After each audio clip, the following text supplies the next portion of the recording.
என்ன பெண் வீட்டில் வந்து ஒரு 20 ஏக்கரை தோட்டம் வேணும், கடை ஒரு 10 வாடகைக்கு வேணும், மாதம் பையன் 1 லட்சம் சம்பாதிக்கணும்.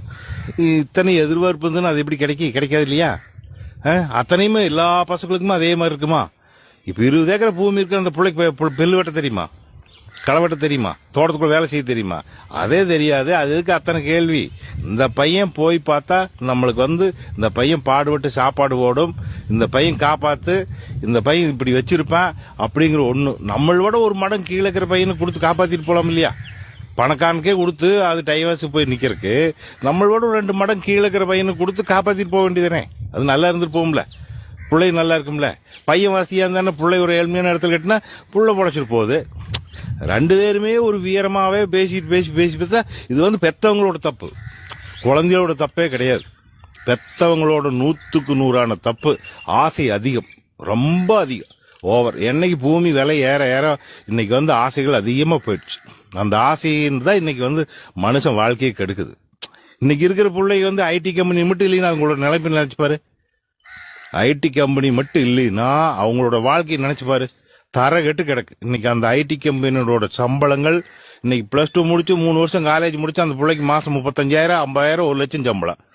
அது டாப் லெவலுக்கு இப்ப பணம் சம்பாரி போயிடுது. எங்க வயசுக்கெல்லாம் நாங்களே 30, 35 வயசுலயுமே ஒரு 1000, 2000 பாக்கணும் பெரிய கண்குறிதான் இருக்கு.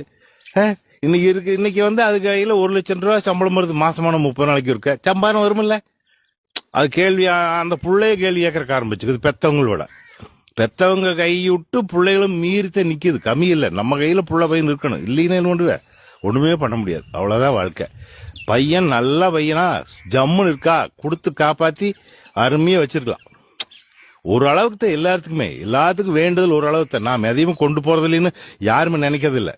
100 கோடி பணத்தை வச்சு நாம் எடுத்துட்டு போறோம்களா? அதுவும் கிடையாது. என்ன இல்ல 500 பவுன் வச்சிருந்து போறோம்ல, 100 ஏக்கரை வாங்கி வச்சிருந்து எடுத்துட்டு போறோம்ல. எதுவுமே போகும்போது வெளியேன்னா கூட அத்துட்டு விட்டுறா.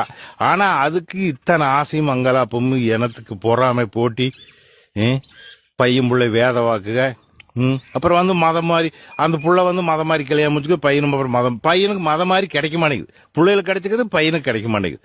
மதத்தை பத்தி நான் சொல்ல விரும்பவும் இல்லை. ஏன் தெரியுமா? ஒன்னே அவனவனும் ஆசைப்பட்டு பிழைக்கணும்னு பிழைச்சிட்டு போறாங்க. அதெல்லாம் வந்து அந்த காலத்தில் வச்சுக்கலாம். இன்னைக்கெல்லாம் நடக்காத விஷயம். எல்லாமே நல்ல முறையாக போயிட்டு இருந்தா நல்லா தான் இருக்கு. எல்லாம் பசங்க 40, 50, 15, 20 வருஷம் கழிச்சு பாரு, முதியோரில் எத்தனை இந்த பசங்க ஊராமே பிரம்மச்சாரியே சுத்துவான். என்ன இப்ப வந்து ஈசாவில் அங்க இங்க இருக்க, அவன் பிரம்மச்சாரி இவன் பிரம்மச்சாரிங்கிறாங்க. பிரம்மச்சாரிய 20 வருஷம் கழிச்சு பாரு, நாட்டில் எத்தனை பசங்க இருக்குன்னு அவன் சன்னியாசியை சுத்துறக்க ஆரம்பிச்சிருவான்.